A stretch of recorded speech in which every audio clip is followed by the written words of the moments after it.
UFC 256 this weekend. We have Deiveson Figueiredo versus Moreno, and we have Tonyferguson versus Charles Oliviera for the co-main event. We're going to try and predict this fight, so let's get right into the video. What makes Tonyferguson special? There's two things which make Tonyferguson very special. His striking and his ground game. But let's start with his striking. His striking is very creative. And even Dan Hardy said he's very unpredictable with his striking. Now, he doesn't know what he's going to throw. A bit like John Jones. But one thing which Tonyferguson really does very well is his head movement and his footwork. In many of his fights, you see how he's moving his head to left and right. And he's setting his footwork in the right way. And you see this in many fights. So you see this in the Kikano-Rio fight. So let's start with the Kikano fight. In the Kikano fight, Tonyferguson's head movement is very, very weird. Where he's moving up and down, left and right. Where Kikano can't get old and doesn't know where to throw. And then Tonyferguson is throwing bombs from these weird angles, like a bit like Dominic Cruz. Dominic Cruz goes down and just comes up, like very weird. And that's Tonyferguson really good at that. And he does it throughout the fight. And this affects Kikano, where he gets stopped by the ref. And, you know, oh my goodness! Also, you see this in the Rio fight, where Tonyferguson's head movement and footwork work very well together. Like, throughout the fight, Rio doesn't know what to do because Tonyferguson's coming from these weird angles. And something Tonyferguson does really well is set up his footwork. In mixed martial arts, footwork is probably one of the most important factors.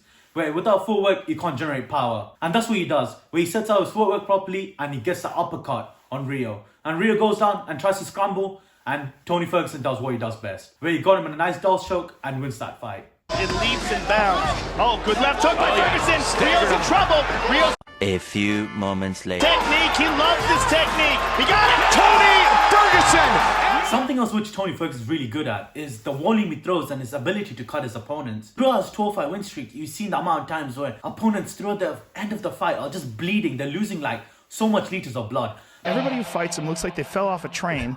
But you see this in two fights, in that Cowboy Cerrone and the Pettis fight. In the Pettis fight, like, what Tonyferguson did throughout the 3 rounds was so good. Like, he was throwing spinning back fists, spinning elbows, and one time he jumped off the cage and did a Superman punch. Like, you never see that in the UFC. Like, in any division, you never see that. And then throughout the fight, Sergio Pettis is just getting cut up left and right. And then at the end of the fight, he probably lost 6 liters of blood. He probably had to get a blood fusion or something. Like, it was crazy, guys. And then even the Cowboy Cerrone fight. Cowboy Cerrone, even though no one raced him right now, he was once the title contender for the lightweight championship. Cowboy Cerrone was really good. And what did Tonyferguson do? Just cut him up. And the fight to be stopped, because Cowboy Cerrone, left eye, he couldn't see shit. He was puffed up. And that's what Tonyferguson is so good at. He comes in at this weird angles, throws spinning elbows, spinning back fists.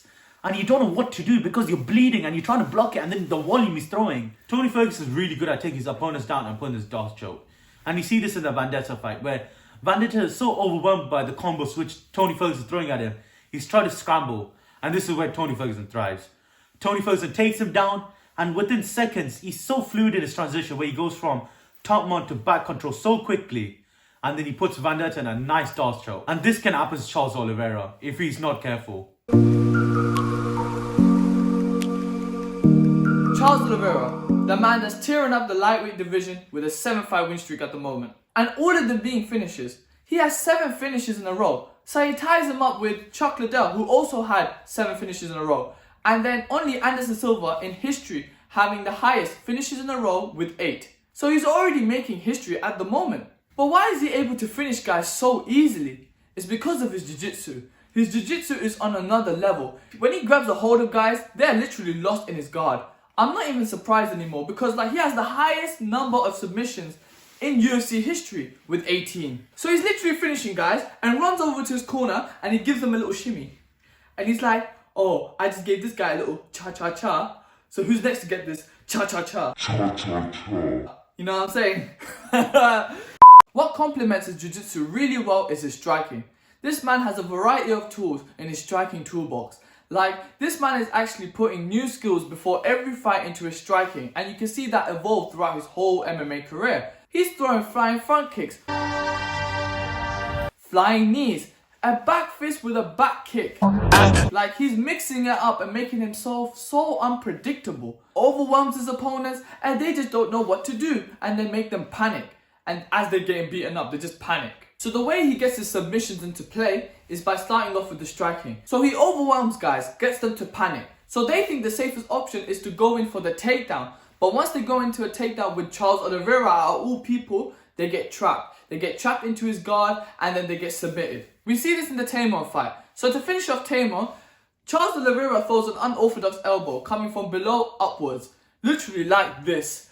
Catches him, wobbles him, starts to beat him up. And then Tamor thinks, oh, let me grab a hold of Charles Oliveira. Well, big mistake, because once he grabs a hold of Charles Oliveira, he leaves his neck exposed. Then Charles Oliveira gets that nice choke, that nice guillotine, and he finishes him. In the Kevin Lee fight, Charles Oliveira decides to go in for the takedown first. And he struggled to wrestle with Kevin Lee, because Kevin Lee is from the TriStar Gym, he's a tough guy, and in the TriStar Gym, there's so many great jiu-jitsu practitioners, and they're all coached by Faraz Zahabi. In the first, second and third round, in the striking, Charles Oliveira completely dominated, because in the first round he throws a flying front kick which completely catches Kevin Lee. In the second round, he does a nice combo in the first 2 minutes with a back fist and a spinning back kick. And when they got a bit too close, you see Charles Oliveira throw a nice uppercut.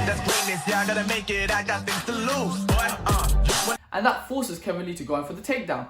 So in that fight, Kevin Lee thought that he was comfortable with the takedown and doing the ground and pound. But as he goes for the takedown in the third round, he grabs a hold of one leg but then gets caught in a guillotine. And he was submitted out. He was out like a light.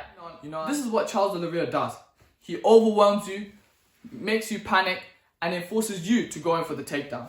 So once you go in for the takedown, he will just catch you with a nice submission. So let's start with Marino Striking. He has a 2-inch reach advantage over Figueiredo. And I think this 2 inch is very crucial for him, because with Figueiredo, if he closes the distance on you and he gets that punch on you, it's lights out. And we see it in the Benavidez fight, where Benavidez just lets him come inside, and then guess what happens to Benavidez? He gets dropped and Figueiredo finishes him. But I think Moreno has to be smart. He's very lean and dominant, and I think using the 2-inch reach advantage will be very good. Because anytime Figueiredo tries to close the distance, he could just use his lead hand, jab, kick him. And I think that will be very important, because that will affect Figueiredo's game plan. He would know what to do, and then Moreno can use what he does best, which is his wrestling. And I think that if Moreno can maintain that distance and use those leg kicks and keep away from that power hand, he can really dictate the fight, because he's the well-rounded fighter with the wrestling, with the striking. So if he can maintain that distance, not let Figueiredo get inside of him, then he should be fine. Guys, the most important factor in this fight for Moreno is his wrestling. Even though he's only a brown belt jiu-jitsu, I think he has better skills than Alex Perez, and I think he can do more damage on Figueiredo on the ground. And something which Moreno does really well, and it's very unconventional. Whenever he shoots, he keeps his arm around you. Whenever he's trying to take you down, he keeps it around you on your rib cage, and he gets your head under your armpits. So it's very hard for many opponents to try to take him down or even try to get the choke, because whenever someone's under your armpits, it's so hard to get your arm down and get the guillotine. And I think that's something which Figueiredo is going to struggle with. Guys, another thing which Moreno does really well, he's very fluid in his transition. A recent fact showed that Moreno has the most takedown flyweight currently at 15.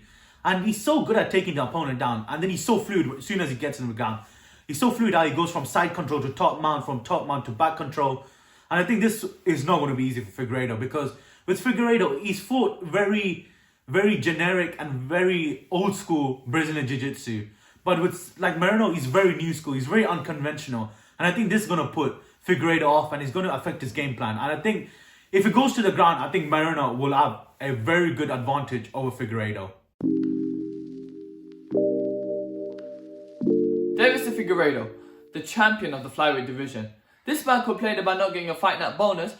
He gets that, and he gets to fight in 3 weeks. The quickest turnaround for a title fight in UFC history. He's probably looking at Moreno right now thinking, yeah, I can fight you in 3 weeks. I beat the other bum, Alex Perez. You're just the next bum that I have to destroy. Literally, and I don't blame him for looking at the flyweight division this way, like a king. And he looks down the list, he's like, yeah, I can destroy you. He's like ticking off the list. Literally ticking them off, crossing their name, and writing it down in his death note. Literally. You know that reference, you get that reference.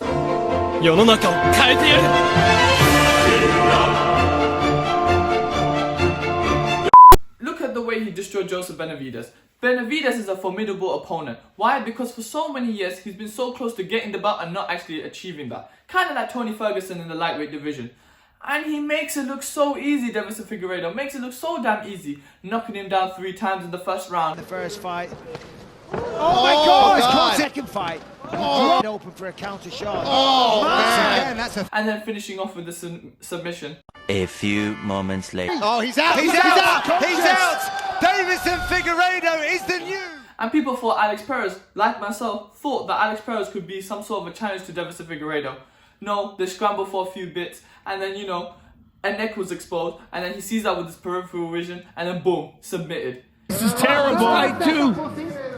This is terrible for Perez. He's got to get those hands free. Oh, man. Oh, he's almost out. He's almost out. Nope. Now it's tight. Nope. Oh, goodness. Under 2 minutes in, Deiveson. He makes it look so easy. He's a superstar, man. And I don't know what Moreno can do to stop him. So the two ways that Deiveson Figueiredo is going to win this fight is either by knocking him out or submitting him. Okay, the first way, knocking him out. This man has power in his hands, man, and he's shown it time and time again. Like, every time a flyweight gets touched by those hands, they just don't know what to do. They're literally petrified looking at him, and it just allows Deiveson Figueiredo to dictate the fight. Literally control the distance, control where they go, where they move in the octagon, and then he just keeps knocking them down. And then the submission. Okay, look at Alex Perez, a wrestler that has been wrestling since he was a kid, and they scramble for just a little bit and he just gets submitted so easily like that. Look at Elliot, another example, gets submitted. He goes in for the takedown, Elliot, and then he gets caught in the guillotine. There it is. There's the first takedown for Elliot. Well timed. But the arm is... But I tell you what, in a dangerous position. And I know that Vish was talking about Moreno, how, you know, his head is under his armpits, hard to get the guillotine. I understand that completely, but let's say they scramble for a bit. I swear, Deiveson Figueiredo has this sort of radar, like he can feel when the neck is exposed, and then he just goes for the submission and he will get it. I don't know what Moreno can do. Again, I genuinely don't know what Moreno could do. Look, I think that Deiveson Figueiredo is just one of those superstars right now that where I believe that no one can stop in the flyweight division. Maybe the challenges can bring if he decides to move up, but that's more in the future. But right now, right at this moment, there's no one beating Deiveson Figueiredo. Predictions. We got the co-main event and the main event. Who do you think is winning, Vish? Guys, for the co-main event, I think Tonyferguson is just going to win by split decision. I think it's going to be a really close fight. I don't see both of the fighters use the jiu-jitsu as much. I think it's going to be a straight-up brawl. I just see Tonyferguson just narrowly win. I agree with Vish. I do also think that Tonyferguson is going to win by split decision. Like, Tonyferguson's experience is going to come very handy in this fight.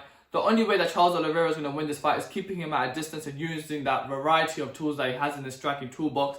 But I think that Tony has come up against a lot of fighters like that throughout his career. I don't think that Charles Oliveira is that special yet to overcome a guy like Tonyferguson.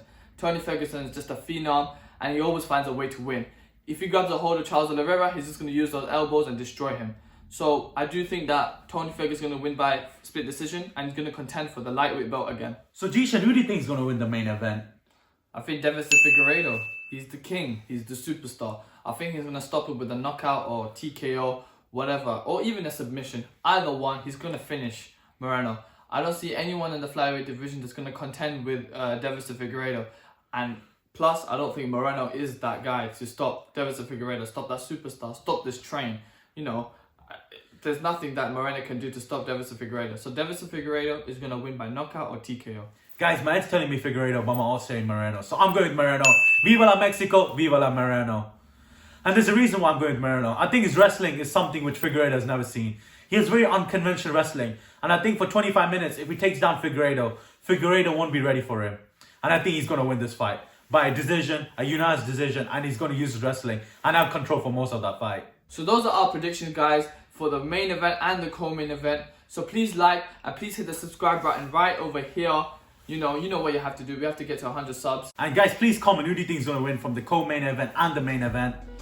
And you stay tuned for the reactions that are coming up soon. And take care.